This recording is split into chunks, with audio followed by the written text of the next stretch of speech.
So this is the Drawing to Dispossess sketchbook, which I've been making for the last 6 months or so, and exploring ideas around what I can get rid of in an effort to lighten the load and to live more simply, and to loosen the sort of grip of possession. And so I've been drawing objects that I like.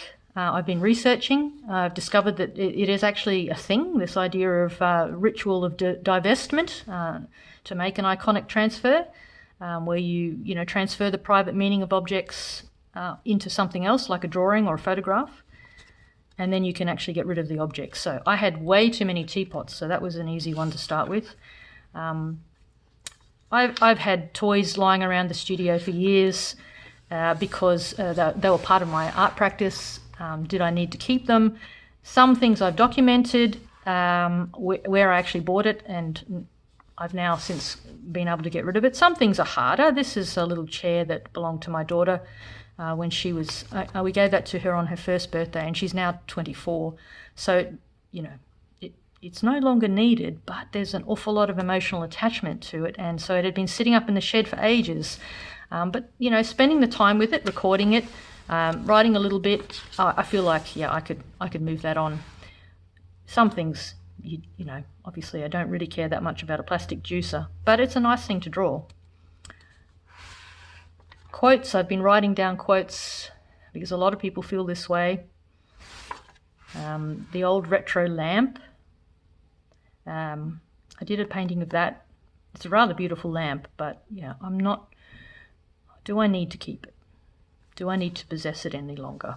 The same with the kids' little tricycle that they had. This posable mannequin, which, this was actually the first time I ever drew it because they're really not that great. And recently I have acquired for myself a fully articulated, extremely cool posable mannequin, which is much better. So the timber one is going. William Morris was onto this a long time ago. Have nothing in your house. You know that quote? So I gave away my casserole dish and the salt shakers. 2 ways to get enough. So if I desire less, maybe that's a way forward. So all of these drawings are mostly made from life. I had the objects in front of me, and I just did a little sketch. Quickly drew the leather lounge before we sold it on Gumtree. Some things, though, are things that I have wanted to have, to possess, and never had the chance. I always wanted a Skippy plate. All my friends at school had one. I really wanted a Skippy plate. And so I drew it. I've made some sketches of a few other things that I sort of coveted as a child. And I made a more resolved drawing. This is just a sketch for that. And somehow the feeling of having to own it, go on eBay and sell a kidney to buy it, has passed. And by drawing it, it seems to be enough.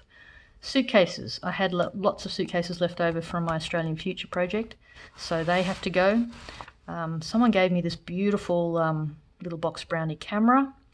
I had 2 of them actually, but I don't use them, so I've gifted them on. Little antique wine carafe that a friend owns. I really wanted it, but now I've drawn it, no, I don't know. I don't feel the need to possess it any longer. The same with the Converse All Stars. I'd love to own the first Phantom comic, but it's unlikely that I will, so that's okay. Mr. Squiggle was a childhood hero. Had a lot to do with my love of drawing from a very early age. I would love to possess a Mr. Squiggle. And I'd love to possess Orinoco from the Wombles because he also was quite formative. I remember watching the Wombles as a kid thinking, we shouldn't put too much rubbish into the environment. So that stayed with me, and it's sort of along the lines of what I'm trying to talk about in this show anyway. But I'd love to have some taxidermy. I would so love a moose head. Just for the sheer joy of drawing it, really. So this sketchbook's full of little sketches of things that I either want or I'm getting rid of. The old Speedy jug, don't need that. I had that for a project, don't need that anymore. All my teapots, I've started putting plants in them and giving them away. The buttons went to a friend.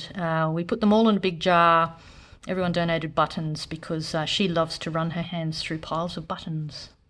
So my collection went into a bigger collection and made somebody happy. Funny things that I think back on it that I really wanted as a child, sea monkeys, for some obscure reason. I was fixated on those and very, very disappointed when I realised they didn't look anything like the picture. They were indeed just something that looked like mosquito larvae. Objects have memories. I think I agree with that. A bird skeleton. I would really love a bird skeleton. I want to possess a bird skeleton. But maybe I just draw them at the museum. Art is working to take the crust of familiarity off everyday objects. I agree with that. So I keep on drawing these funny little everyday objects, enamel bowls and clockwork toys. What about all those vinyl records we've got? Do we keep them? How many plastic horses is too many plastic horses?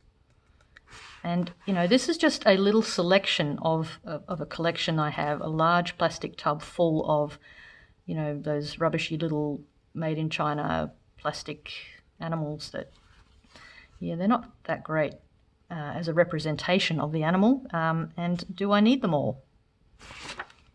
Do I need all the McDonald's toys left over from the kids? There's so many memories attached to those. The red kettle we got rid of in favour of a new Butte electric one. The books are a hard one. I can't get rid of my books. Maybe some of the newer versions, but not the old books. They're too much like friends. Some things I really want to possess. I'd love to acquire some of this sculpture, and this is very cool. I mean, it's a bit of an ode to pop culture, but it's made from repurposed objects, which is sort of in keeping with this idea in this show. I do a lot of antique crawling through shops, and I'd very much love to possess this extremely kitsch 1950s dog clock ornament, but I didn't. I just drew it. I'd also love to have this sculpture, but I didn't buy it. I just drew it. I could really collect sculpture, I think. The balloon dog, this is very cool. I'd love to possess this one. I'd love to possess it. And I'd love to have a squirrel in the studio. And the Matchbox cars, they can probably go. So I could easily get rid of the Kinder Surprise set of gnomes. I only had 8 out of the 10 of that particular series anyway, so I could dispossess those without any trouble at all now that I've drawn them. I'd love to possess these figurines. These are very cool. So it's the Peanuts Then and Now series. The old Snoopy and the new Snoopy and the old Charlie Brown and the new one. Oh boy, it'd be very nice. But maybe I don't need to, because I've drawn them. I've enjoyed them. I've reminisced. So maybe that's enough. This is an ongoing project, but I just found this quote. I thought that rather good. So I will keep going, filling this book with more of the things I will get rid of, and hopefully make drawings of things that I want to possess, but maybe I don't need to if I make a drawing of them. And really, it's been delightful to spend the time enjoying things more thoroughly, the things that I do have. I find by drawing I enjoy things a lot more thoroughly and a lot more sincerely if I can make some drawings of them. So the project continues. Hopefully we get to have an opening of the exhibition. We've had to suspend that for COVID reasons. But I am going to show you a few of the drawings in the next part of this video. So here are some sketches. These are kind of more resolved sketches that I've made of some of the objects that I am dispossessing. There's that rabbit. Yeah, I don't think I need him anymore. So he can go. And the pears can go. And the coffee pot. Let me just get down a bit lower. Coffee pot. And the silver forks. Don't need them anymore. They were nice. And the little boat. Oh, there those Converse gym boots. And there's Orinoco, which, yeah, he's just so lovely. And these guys, like, really. I love this because look how daggy it is. He's missing an ear as well. He's adorable though. I'm tempted to keep him just because he's so gorgeously wonderful. But I've drawn him now, so maybe I don't need to keep it. Do I need to keep it? I've got a drawing. I've got lots of teapots, so I probably don't need teapots. I would love, seriously love some taxidermy like that. That would be very wonderful. The little trike. How many good memories there. And these guys, which I have always wanted a metal tin lunchbox like that. And Lassie, I mean, who didn't cry at Lassie? I cried so much watching Lassie. So that's, I spent a bit of time doing a pretty careful watercolor, and I'm feeling pretty happy about that. I sort of feel like I own it now. It's a strange thing that happens when you spend the time drawing something or painting something. Somehow you sort of feel a little bit like you're in possession of it in a strange way. So I don't maybe need to have enamelware or lots and lots of bottles, because now I have a drawing of it. I'm thinking, I don't know, buttons and Matchbox cars. So these are some of the sketches that I've got as part of Drawing to Dispossess, and then there's some oil paintings as well. And hopefully when COVID lets us, we can have a little bit more of a chat about all of this, and because I'd love to know what other people feel like they could dispossess themselves of as well.